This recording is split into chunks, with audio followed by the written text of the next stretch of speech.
5 of my school vlog.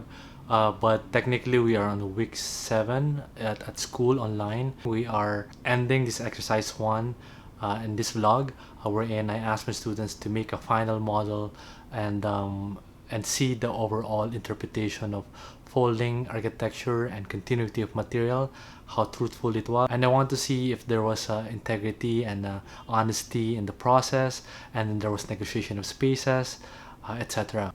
You will see in the process as I document my class journey, if they improve, if they got the project brief, or they weren't listening even with this recorded criticism, and if it was really applied, if they followed through in their respective projects. Yes, this is just a small task for a design project, but this is an important step or a milestone for them to get to the next level. And what's ironic is we only have 14 weeks per term, because we have 3 terms in 1 year, and we're already halfway of the term. But I don't mind the delay for as long as the students know and realize what they need to learn for this agenda. This exercise, by the way, even though it expanded to 6 weeks already, is just an introduction to what Design 3 is all about. Design 3 in the Philippines is all about interior architecture. What's nice about the school that I'm teaching in is that we are given the freedom to put forth our own agenda to best reflect our own design practices. And I think that's the best way to teach the students.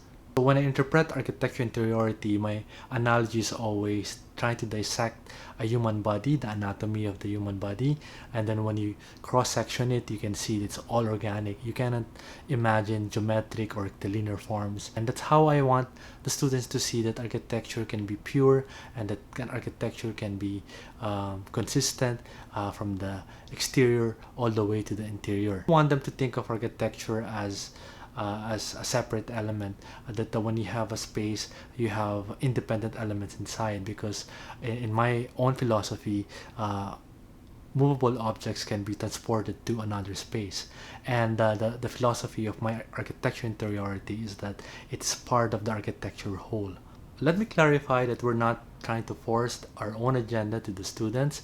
It's basically showing them the process behind it, showing them that the design is made of a set of rules, parameters that they can create themselves. While the process that I'm doing for this exercise is formulaic, I want them to see that there are workings behind it and be able to apply it later on, and probably they can invent their own process.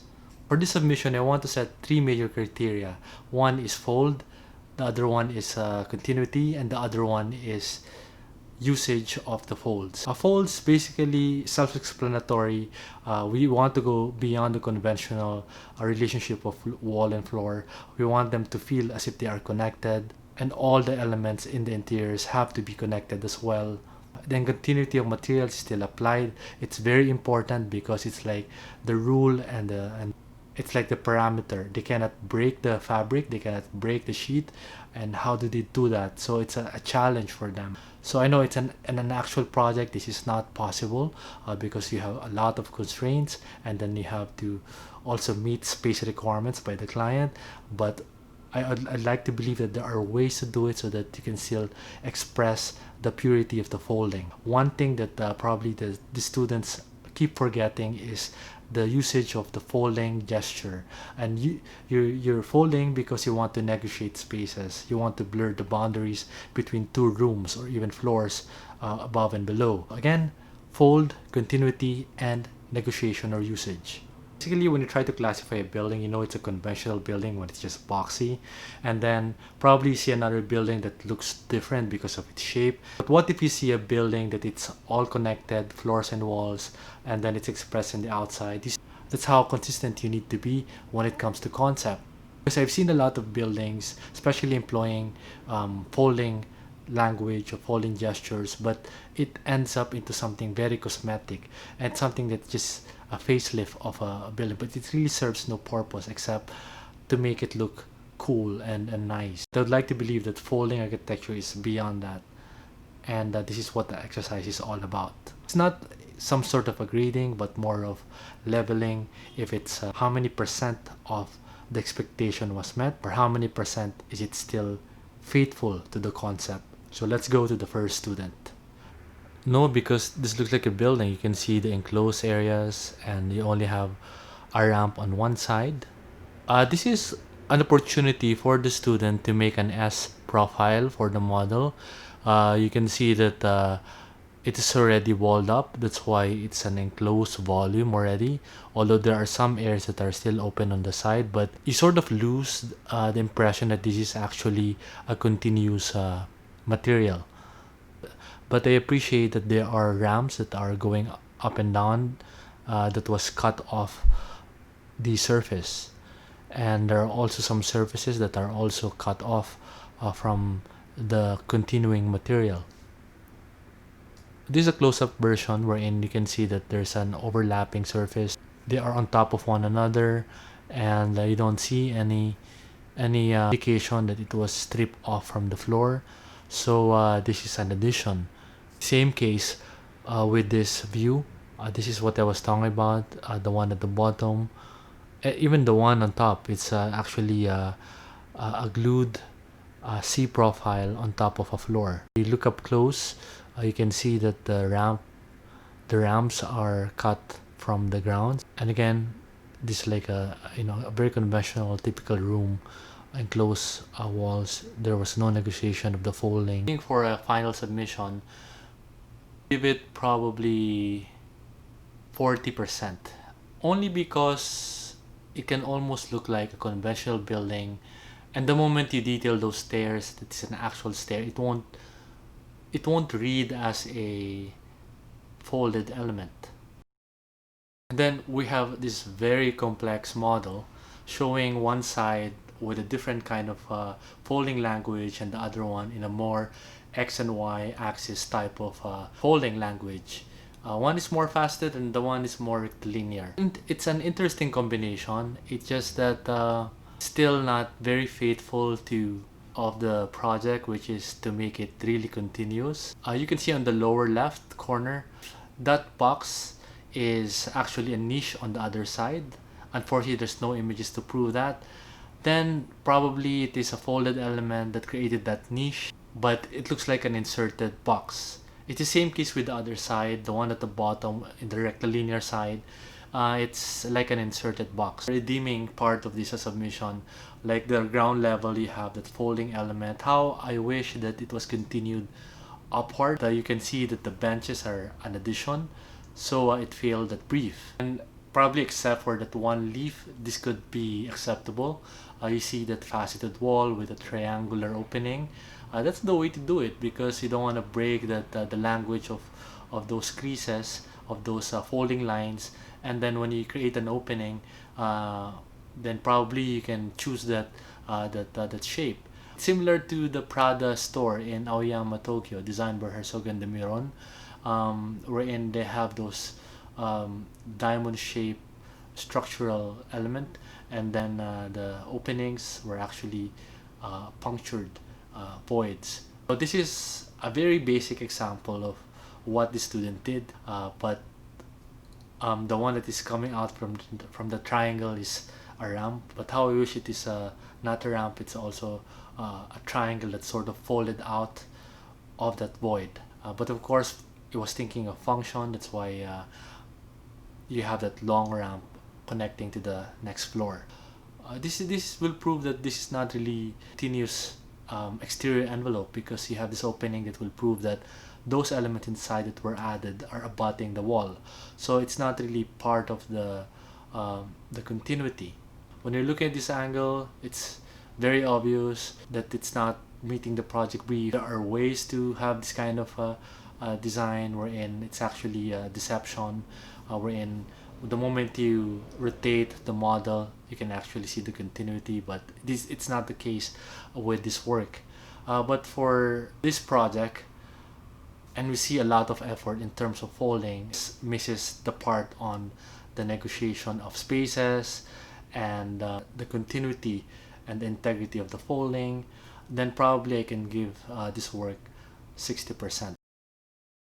One work or one good example of what I'm trying to say with the project brief. Of course, You might say that this is not going to be functional. People would fall off the void. If we are going to do this in an actual project, I would probably cover it in glass to be very clear with the intent that the planar element is coming from the floor, so that your concept can be more communicated. I like the fact that the table is coming from the floor, even with the benches, and then it created a void. So you know that it wasn't added. It is a continuing element. The strip of the table actually slided through the floor. That's why it created that void as well. I'm trying to remind everyone this is more conceptual. I'm trying to teach my students to bridge the gap between concept and actual design. And if it's going to be actual design, there are ways to do it. It's a bit confusing because you have these benches going up and down, and then you have a curvilinear wall that's probably part of the floor. It became questionable the moment you see the succeeding floors, even the floors below, because it's just basically on top of one another. It wasn't really thought out as if it's a continuing element. As you imagine it like a t-shirt, and the t-shirt is like a continuing, it's like a continuous fabric.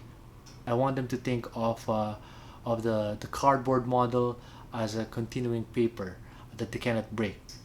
Curvilinear ramp that traverses through the space. Maybe this is okay if, for example, this is the only spiraling ramp in the building that it became an accent. It's a little confusing again because all I can see, probably on one side it's acceptable, but the one on the right, it's just basically a room with doors, and probably the doors can be read as a folding element from the wall. So it is what they think it is. These are just rooms. It so happens that it has open doors that read as folded elements. Good, but I'm not sure about wall that is visible from one side. But again, I still have an issue about the floor-to-floor relationship.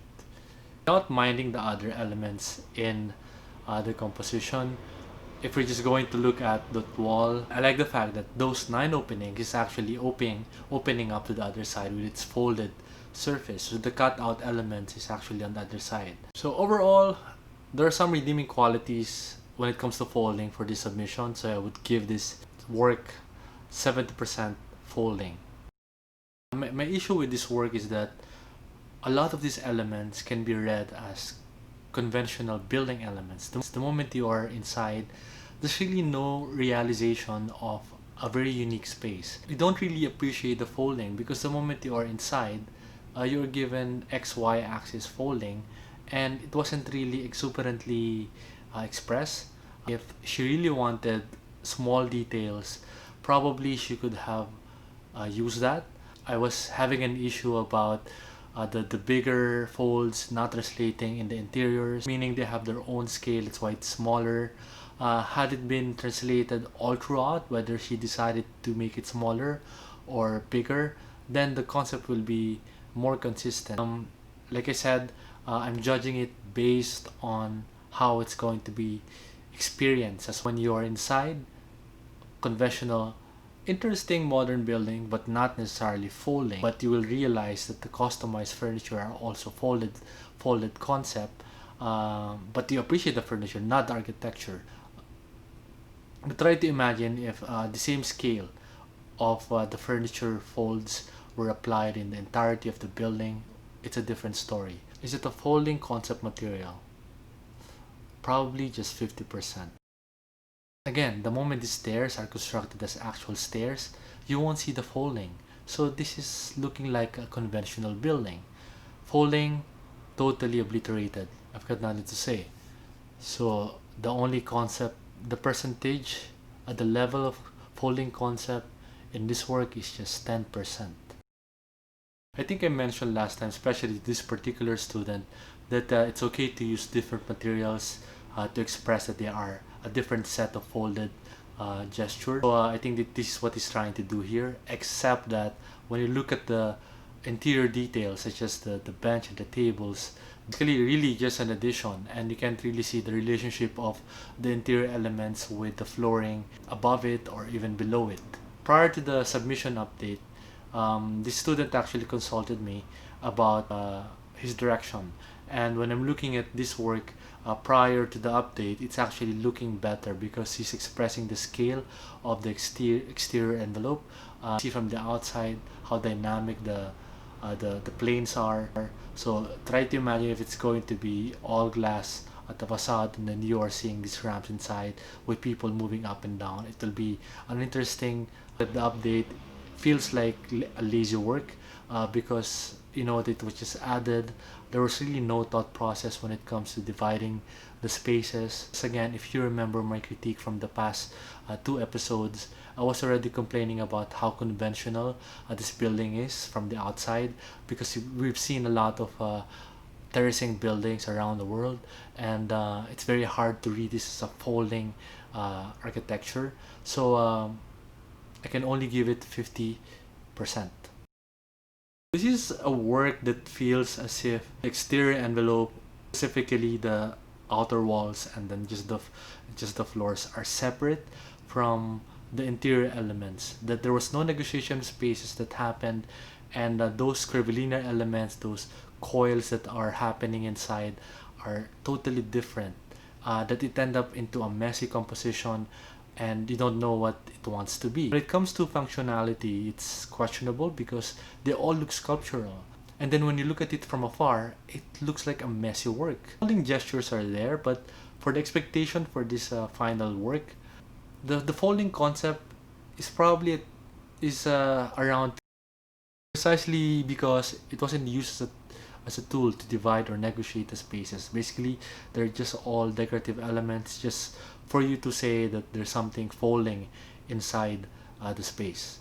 So it's in a way very artificial. If you remember, I was very particular about presentation and documentation. I commend those creative ones that are presenting their work in a unique manner. But in this case, the angle really matters a lot because I'm judging this based on the expected outcome for this week. This angle is actually very deceiving. You cannot decipher or read the folded elements. Maybe it's just an interesting vignette for design, but it really doesn't do anything for the objective. There's like a big surface falling in front of you, but not sure how this is dividing or organizing the space behind it. But on one side there's a profile showing a section of the floors, but some of it are not really continuous, some are overlapping. So when you have this kind of tendency, it becomes more cosmetic than design. If you see those planar elements sliding, you can argue that it is a continuous element. I will accept that. And then it falls into a wall and then into a roof or a slab. There's another material happening on top of it, which is becoming a little confusing. And then the staircase is now part of the vertical element, and that should have been cut. The underneath of the stair should have been cut to indicate that it affected that surface, but it wasn't. Know that it's just an abutting element on the wall. For this work, I think this is only 50%, because we're not just talking about the concept of folding. You can't just fold anywhere. You need to make use of it, and in this case, it wasn't really done.